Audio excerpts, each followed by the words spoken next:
Hello friends, Rama mathematics classes में आपका स्वागत है।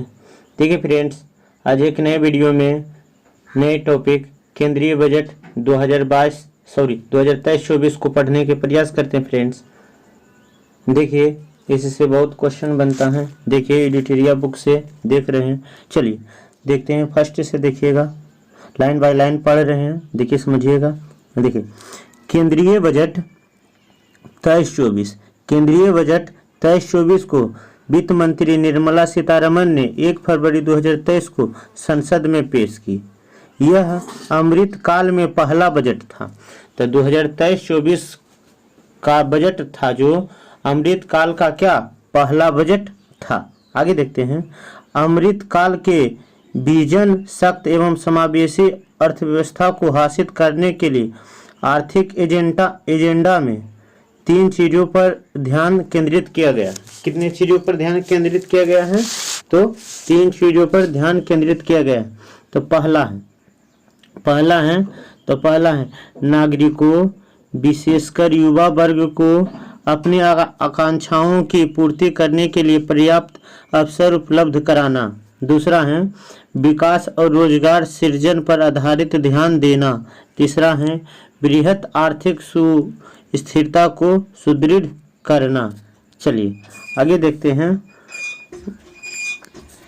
आगे देखिए, अमृत काल तक की हमारी यात्रा के दौरान निम्नलिखित 4 मौके रूपांतरकारी हो सकते हैं। तो देखिए अमृत काल को क्या संकेत में है? तो भारत एट रेट 100 है। और अमृत काल में कितने मौके दिए हैं? तो 4 मौके। तो पहला मौका है, देखिए, महिलाओं की आर्थिक सशक्तिकरण। दीनदयाल अंत्योदय योजना राष्ट्रीय ग्रामीण आजीविका मिशन के तहत 41 लाख स्वयं सहायता समूहों को बड़े उत्पादन उद्यमों में परिवर्तन करना है। क्या है? 81 लाख स्वयं सहायता को प्राप्त करना है। आगे देखते हैं। दूसरा है पीएम विश्वकर्मा कौशल सम्मान। दूसरा कौन है? पीएम विश्वकर्मा कौशल सम्मान। पीएम विकास पारंपरिक कारीगरों एवं शिल्पकारों को वित्तीय सहायता, कौशल प्रशिक्षण और जानकारी देना, जो है कंप्यूटर सिखाता है। इसी की योजना के तहत पीएम विश्वकर्मा योजना कौशल सम्मान योजना। चलिए आगे देखते हैं। तीसरा है परिघटन में अपार संभावनाओं का उपयोग। चौथा है हरित विकास, जो कि विविध क्षेत्रों में ऊर्जा के कुशल उपयोग और हरित रोजगार सुनिश्चित करेगा। चलिए आगे देखते हैं। केंद्रीय बजट 23-24 के अनुसार चालू वित्त वर्ष में भारत की आर्थिक विकास दर 7% है। तो देखिए यहाँ पर ही क्वेश्चन बन जाएगा कि केंद्रीय बजट 2023-24 के अनुसार चालू वित्त वर्ष में भारत का आर्थिक विकास दर कितना है? तो 7% का अनुमान लगाया गया है। फ्रेंड्स चलिए इनका देखिए आगे देखते हैं। कुल बजट कुल कितना है? तो 45.3 लाख करोड़, या ऐसे हम बोल सकते हैं 45,03,097 करोड़ का बजट। 2023-24 का बजट कितना है? तो 45,03,097 करोड़ का बजट है। तो कुल प्राप्ति का अनुमान कितना होगा? तो 45,03,097 करोड़, जिसमें राजस्व प्राप्ति कितना होगा?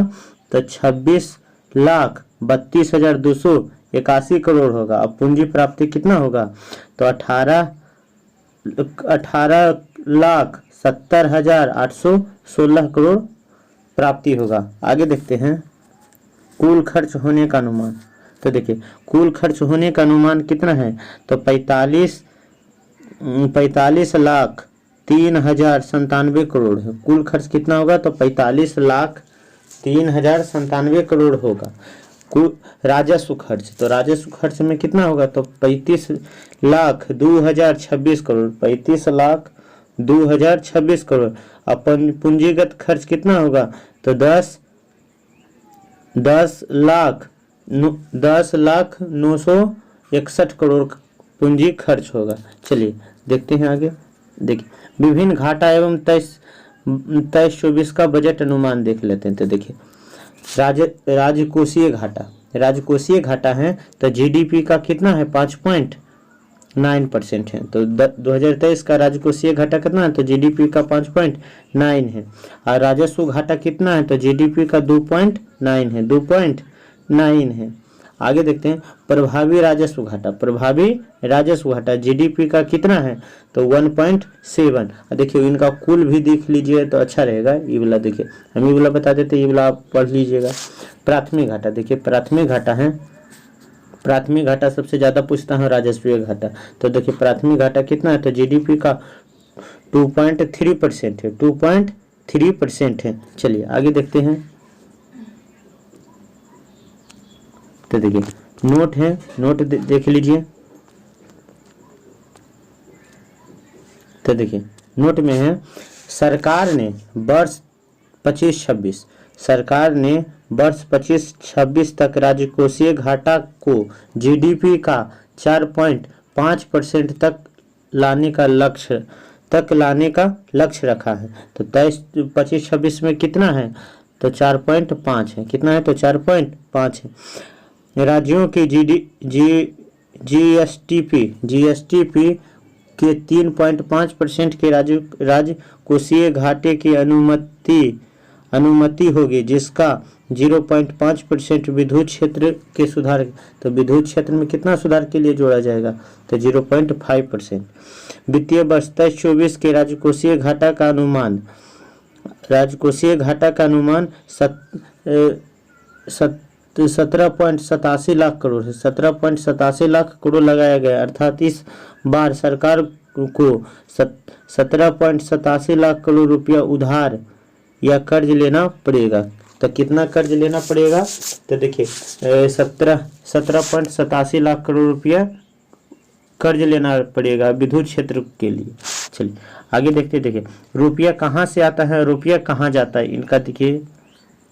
तो देखिए रुपया सबसे ज्यादा कहाँ से आता है तो उधार एवं अन्य जब हम उधार देते हैं तो उससे आता है। तो कितना परसेंट आता है तो 34% आता है। और दूसरा में माल एवं सेवा, जीएसटी से माल एवं सेवा से कितना आता है तो 17% हमको रुपया आता है भारत सरकार को।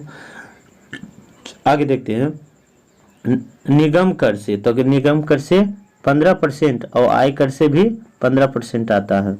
केंद्रीय उत्पाद शुल्क तो 7% और सीमा शुल्क से कितना आता है तो 7% आता है। तो सबसे ज़्यादा किससे आता है तो उधार से आता है, और दूसरा में जीएसटी से आता है, और तीसरा में निगम से। चलिए आगे देखते हैं। देखिए पैसा कहाँ जाता है तो पैसा कहाँ जाता है तो देखिए इसमें जैसा करने वैसा भरने के अनुसार। तो देखिए उधार ज़्यादा लिए हैं तो देना पड़ेगा भी ज़्यादा, तो ब्याज कितना देना पड़ेगा तो 20% देना पड़ेगा। करों एवं शुल्कों से राज्यों का हिस्सा, तो करों एवं राज्यों के हिस्सा कितना है तो 18% है। केंद्रीय क्षेत्र की योजना कितना है तो 17% है। वित्त आयोग और अन्य अंतरण कितना है तो 9% है। केंद्रीय प्रयोजन योजना कितना है तो 9% है। रक्षा में कितना जाता है तो 8% जाता है। कितना जाता है तो 8% जाता है। चलिए आगे देखते हैं। तो देखिए बजट 2023-24 में 7 प्राथमिकताओं विकास के लिए निर्धारण की गई हैं। तो कितने प्राथमिकता हैं तो 7 प्राथमिकता हैं निर्धारण की, जो अमृत बाजार के दौरान हमारा मार्गदर्शन करते हुए सप्तऋषि की भांति कार्य करेगा। तो सप्तऋषि की भांति कार्य करेगा। देखिए इससे ऐसे क्वेश्चन 4 को ऑप्शन दे देगा, या बीपीएससी में तो जानबे करते हैं कैसा ऑप्शन रहते हैं, उसमें दे देगा, पूछेगा कौन सप्तऋषि योजना के अंतर्गत है या नहीं है। तो सप्तऋषि 23-24 का है। चलिए देखिए तो पहला है समावेशी विकास। पहला कौन है समावेशी विकास। अंतिम व्यक्ति तक पहुंच, अवसंचरण एवं निवेश, सक्षमता को सामने लाना, हरित विकास, युवा शक्ति वित्तीय क्षेत्र, तो 7 वो है सप्तऋषि के अंतर्गत 7 प्राथमिकता, इसको याद रखिएगा, अच्छा है। चलिए आगे देखते हैं।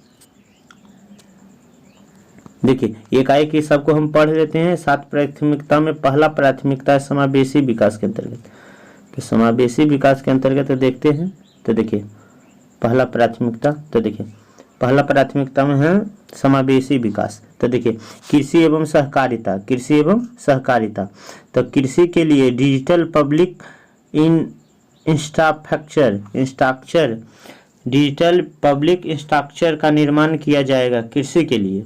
ग्रामीण क्षेत्रों में युवा उद्यमी एवं एग्री स्टार्टअप खोलने में प्रोत्साहित करने के लिए एग्रीकल्चर एक्सीलेटर फंड स्थापित किया जाएगा। चलिए आगे देखते हैं। 2200 करोड़ रुपया के लागत से आत्मनिर्भर बागवानी सूक्ष्म पौधा कार्यक्रम का शुभारंभ करने की घोषणा है। देखिए इससे क्वेश्चन बनेगा।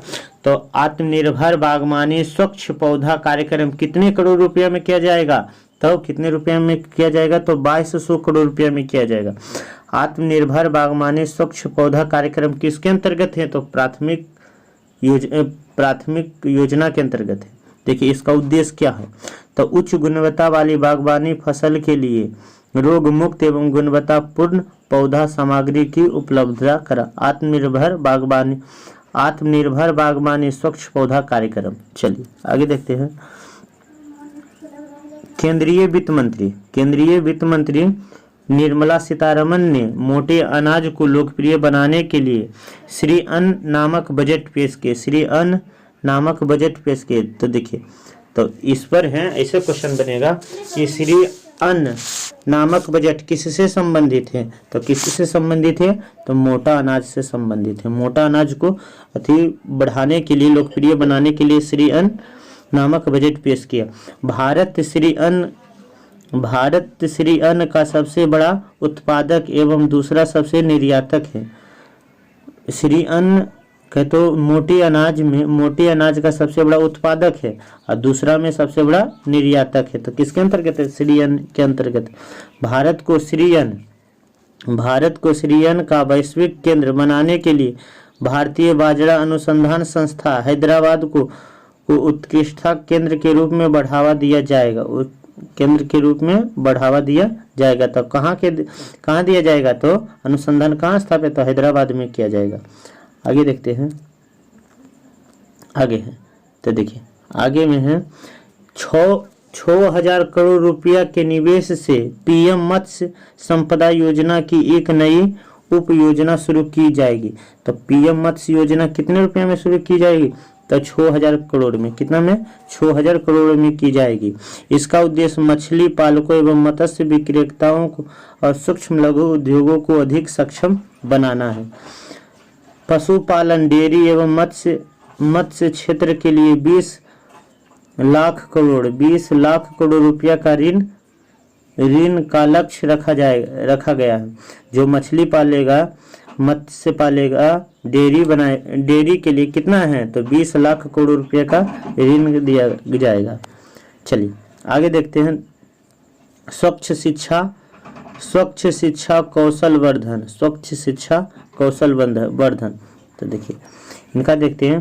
केंद्रीय बजट 2023-24 के अनुसार 157 नए नर्सिंग कॉलेज स्थापित किया जाएगा। तो देखिए 2023-24 बजट के अनुसार कितने नर्सिंग कॉलेज की स्थापना किया जाएगा? तो 157 नर्सिंग कॉलेज की स्थापना किया जाएगा। वर्ष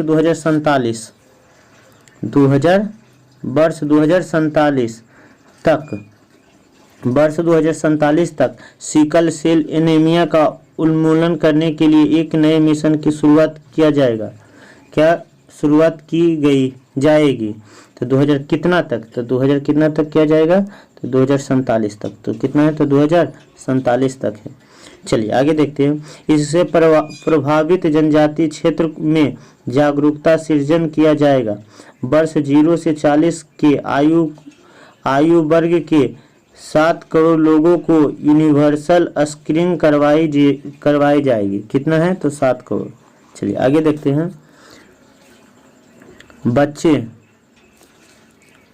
बच्चे और किशोरों के लिए एक राष्ट्रीय डिजिटल पुस्तकालय की स्थापना किया जाएगा। तो राष्ट्रीय डिजिटल पुस्तकालय किसके किसके लिए किया जाए? तो बच्चों और किशोर के लिए किया जाएगा। फार्मास्यूटिकल्स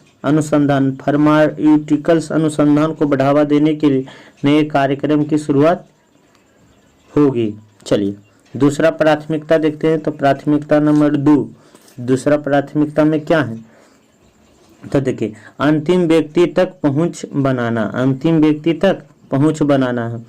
आकांक्षी जिला कार्यक्रम की सफलता को देखते हुए 500 ब्लॉक में आकांक्षी ब्लॉक कार्यक्रम शुरू करेगी। तो कितने ब्लॉक में? तो 500 ब्लॉक में आकांक्षी शुरू किए जाएगी। तो ध्यान दीजिएगा। चलिए आगे देखते हैं। विशेष रूप से संवेदनशील जनजातीय समूह की सामाजिक आर्थिक स्थितियों में सुधार लाने के लिए प्रधानमंत्री पीबीटीजी विकास मिशन शुरू किए गए हैं।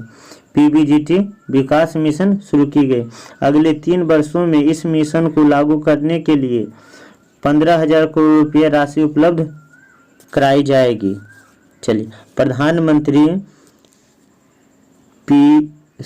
देखिए लिख देते हैं। प्रधानमंत्री पीबीटीजी का विकास कार्यक्रम किया जाएगा। चलिए आगे देखते हैं। अगले 3 वर्षों में केंद्र 3.5 लाख जनजातीय क्षेत्रों के लिए चलाए जा रहे 740 एकलव्य मॉडल आवासीय स्कूल में 38,800 अध्यापक और सहायक कर्मचारी की नियुक्ति किया जाएगा। तो देखिए यहाँ पे इससे क्वेश्चन बनेगा कि 3 वर्ष में 3.5 लाख जनजातीय छात्रों के लिए चलाए जा रहे हैं। तो कितना एकलव्य मॉडल है? तो 740 एकलव्य मॉडल है। कितना है? तो 740 एकलव्य मॉडल है। उसमें कितना अध्यापक और सहायक कर्मचारी? तो 38,800 होगा। चलिए आगे देखते हैं। तो देखिए इसमें है कर्नाटक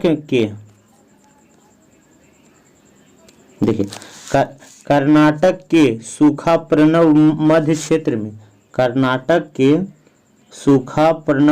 क्षेत्र में संधारणीय सूक्ष्म सिंचाई तथा पेयजल की सुविधा मुहैया कराने के लिए ऊपरी भद्रा परियोजना को केंद्रीय सहायता दी जाएगी। ऊपरी भद्रा परियोजना को केंद्रीय सहायता दी जाएगी। पीएम आवास योजना के लिए परिव्यय में 66% वृद्धि कर 79,000 करोड़ रुपया अधिक व्यय किया जाएगा। चलिए आगे देखते हैं। भारत साझा पुरालेख निधान भारतश्री, यह एक प्रकार का डिजिटल पांडुलिपि संग्रहालय है। तो देखिए ऐसे भारतश्री क्या है? तो इससे क्वेश्चन बनेगा भारतश्री क्या है? तो पांडुलिपि एक संग्रहालय है। इसके प्रथम चरण में 1 लाख प्राचीन पुरालेखों का डिजिटलीकरण करके इसमें स्थापित किया जाएगा। तो भारतश्री के अंतर्गत प्रथम 1 लाख प्राचीन पुरालेख को डिजिटल करके स्थापित किया जाएगा। चलिए आगे देखते हैं। जेल में बंद निर्धन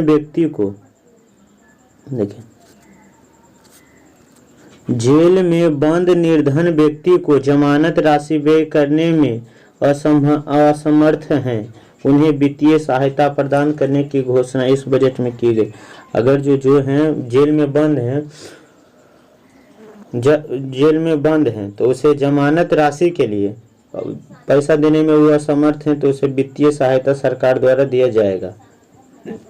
चलिए इससे पता चलता है कि जेल में जाओ और वित्तीय सहायता लेके फिर बाहर निकलो।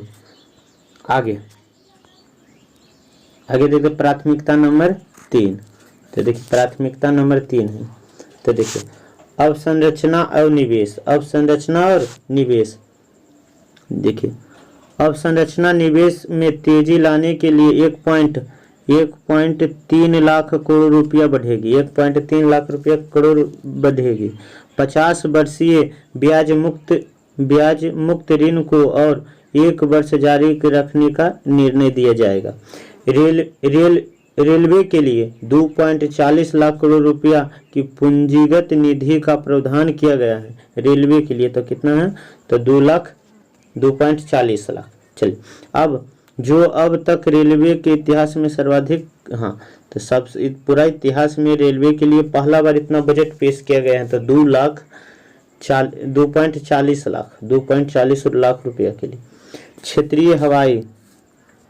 क्षेत्रीय हवाई कनेक्टिविटी को सुधार करने के लिए, क्षेत्रीय हवाई कनेक्टिविटी को सुधार करने के लिए 50 अतिरिक्त हवाई अड्डों का पुनरुद्धार किया जाएगा, 50 हवाई अड्डों का पुनरुद्धार किया जाएगा।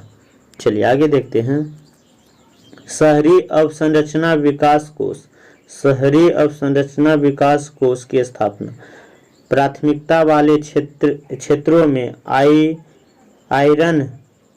आयरन की कमी को उपयोग के माध्यम से होगी, आयरन के उपयोग के माध्यम से होगी। इसका प्रबंधन राष्ट्रीय विकास बैंक द्वारा किया जाएगा, इसका प्रबंधन कौन करेगा, तो राष्ट्रीय विकास बैंक द्वारा किया जाएगा। इसका उपयोग टियर 2 और टियर 3 शहरों में अवसंरचना के निर्माण के लिए सार्वजनिक एजेंसियों द्वारा किया जाएगा। किन कौन दोस्तों, तो सार्वजनिक एजेंसियों द्वारा किया जाएगा। चलिए आगे देखते हैं। इसके लिए सरकार प्रति वर्ष 10,000 करोड़ रुपया की धनराशि उपलब्ध कराएगी। चलिए आगे देखते हैं। प्राथमिकता नंबर 4, एकीकृत ऑनलाइन प्रशिक्षण के लिए आई गोट कर्मयोगी नामक एक प्लेटफॉर्म शुरू किया गया है, आई गोट।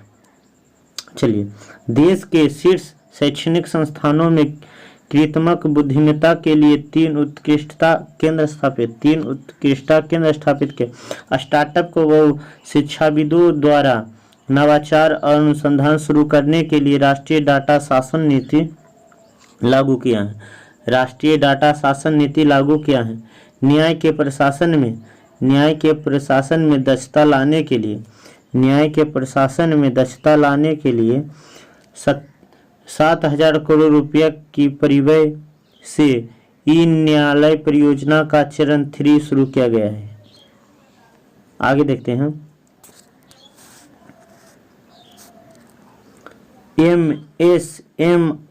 एमएसएमई संविदा निष्पादन को सरल बनाने के लिए विवाद से विश्वासवन लाया जाएगा, विवाद से विश्वासवन लाया जाएगा। चलिए आगे देखते हैं। सरकार और सरकारी उपकरणों में संविदा विवाद से निपटने के लिए विवाद से विश्वास 2 लाया जाएगा। एमएसएमई बड़े व्यवसायों और चैरिटेबल स्ट्रगल के प्रयोग के लिए एक निकाय डेली लॉकर स्थापित किया जाएगा, निकाय डेली लॉकर स्थापित किया जाएगा। पहचान और पते की अपडेट के लिए वन स्टॉप समाधान की व्यवस्था की गई है, जिसमें डिजी लॉकर और आधार को मूलभूत पहचान के रूप में प्रयोग किया जाएगा। चलिए आगे देखते हैं। 5G सेवाओं पर आधारित एप्लीकेशन विकसित करने के लिए 1,000 लैब स्थापित किया जाएगा, 1,000 लैब स्थापित किया जाएगा 5G को विकसित करने के लिए। आगे देखते हैं।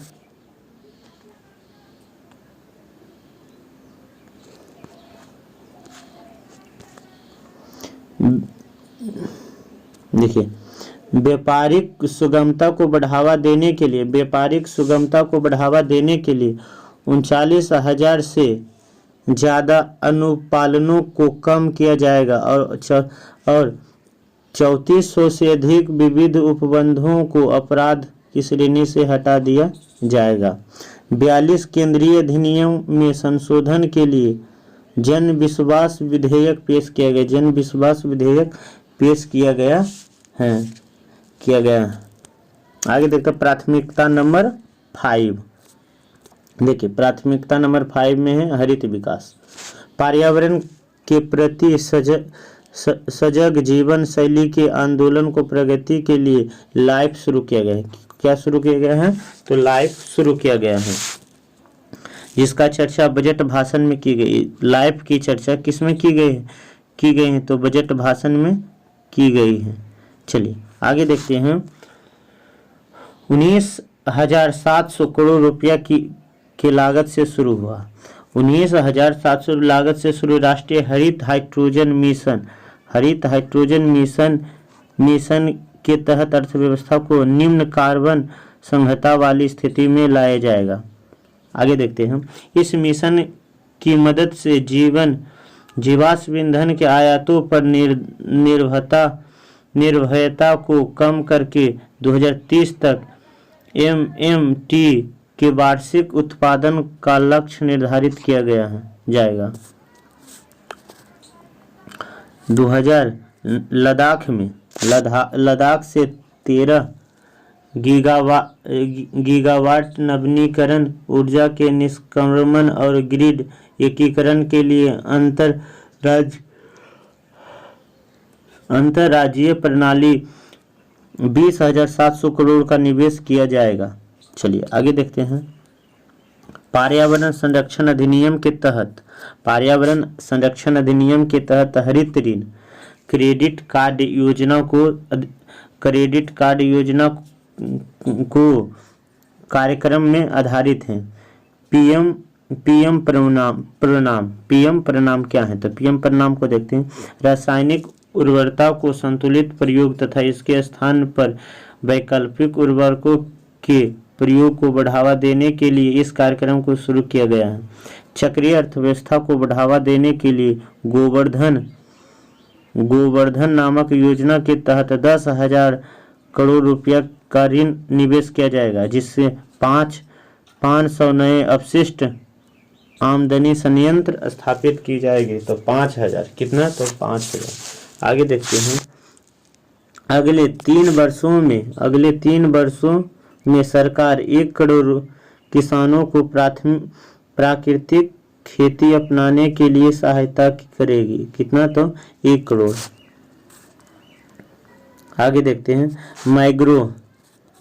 मैंग्रोव पौधारोपण के लिए तटीय पर्यावास और ठोस आमदनी के लिए मैंग्रोव पहल मिस्ट्री की शुरुआत की गई है। अगले 3 वर्षों में सरकार अमृत धरोहर योजना के मध्य से आर्द्रता भूमि तक एवं जैव विविधता को बढ़ावा देगी।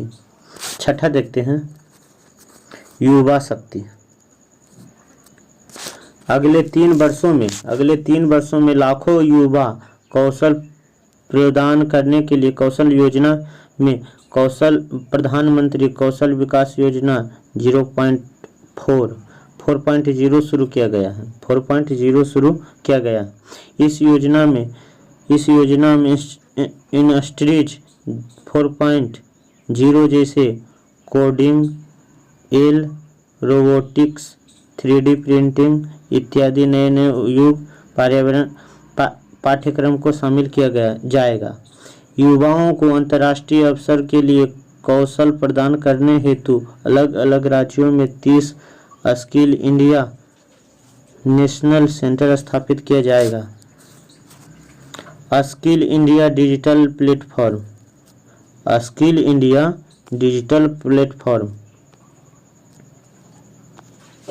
चलिए आगे देखते हैं।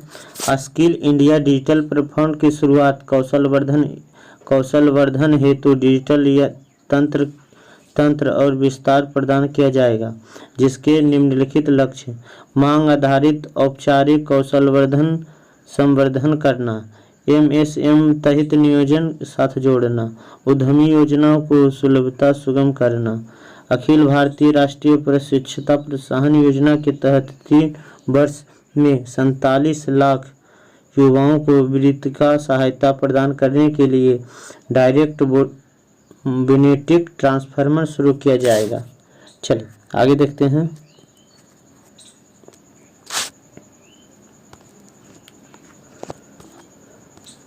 परिघटन क्या है? तो परिघटन है। तो परिघटन चुनौतियों मोड़ के माध्यम से चुने जाने वाले कम से कम 50 परिघटन गंतव्यों को घरेलू तथा विदेशी परिघटन के लिए एक संपूर्ण पैकेज के रूप में विकसित किया जाएगा। देखो अपना देश क्या है? देखो अपना देश पहल का उद्देश्य हासिल करने के लिए क्षेत्र विशिष्ट कौशलवर्धन योजना एवं उद्यमी योजना के विकास में समन्वय स्थापित किया जाएगा।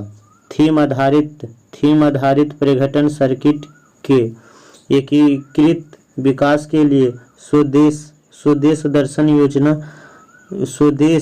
दर्शन योजना की चर्चा भाषण में की गई है। वाइब्रेट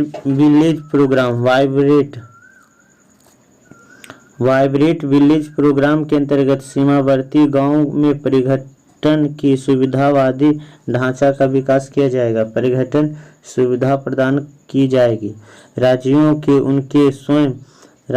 उनके स्वयं के एक जिला एक उत्पाद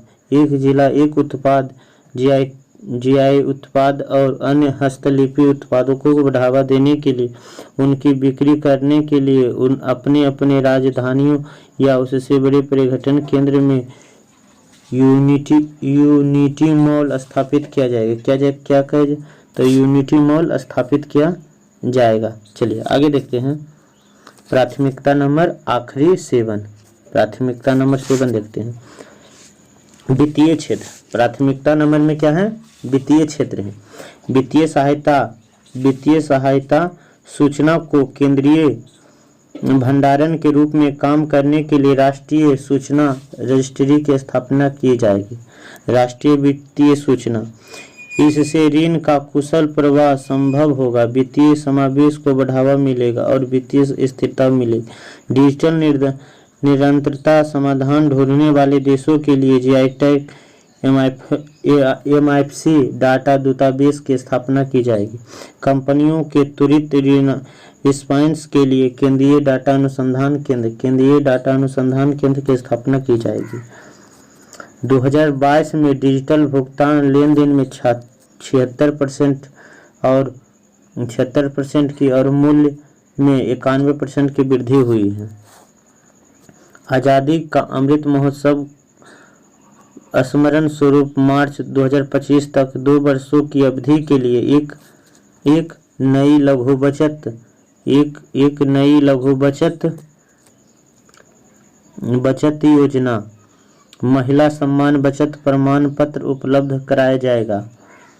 वरिष्ठता नागरिक बचत योजना के लिए अधिकतम जमा सीमा 15 लाख रुपया से बढ़ाकर 30 लाख रुपया कर दिया गया है।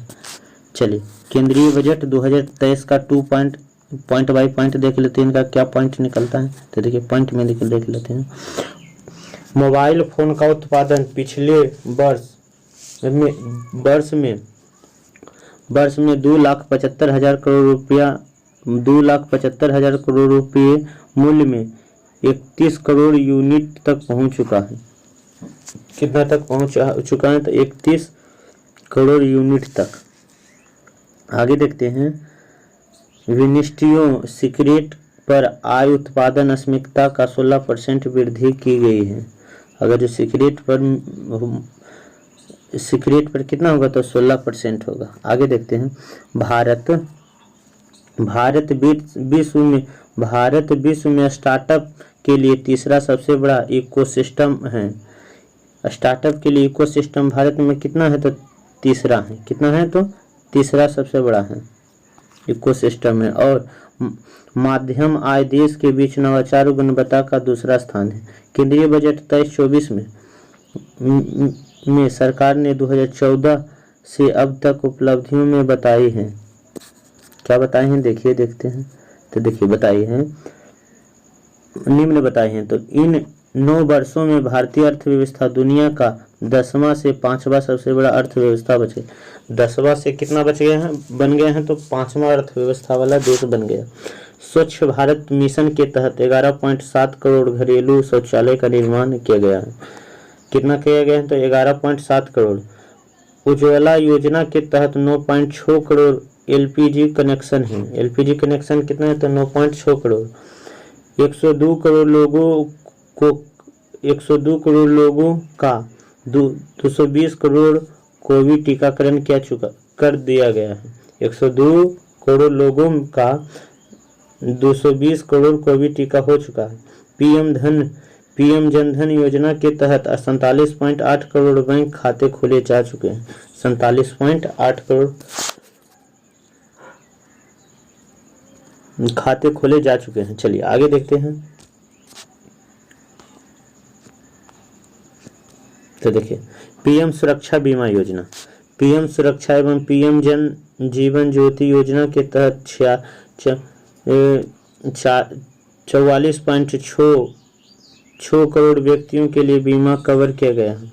पीएम किसान सम्मान निधि योजना के तहत 11.4 करोड़ से अधिक किसानों को 2.2 लाख करोड़ रुपए का नगद हस्तांतरण किया गया। प्रति व्यक्ति आय दुगुना से भी अधिक होकर 1.97 लाख रुपया हो गई है। चलिए व्यक्तिगत आयकर, चलिए व्यक्तिगत आयकर को देखते हैं। तो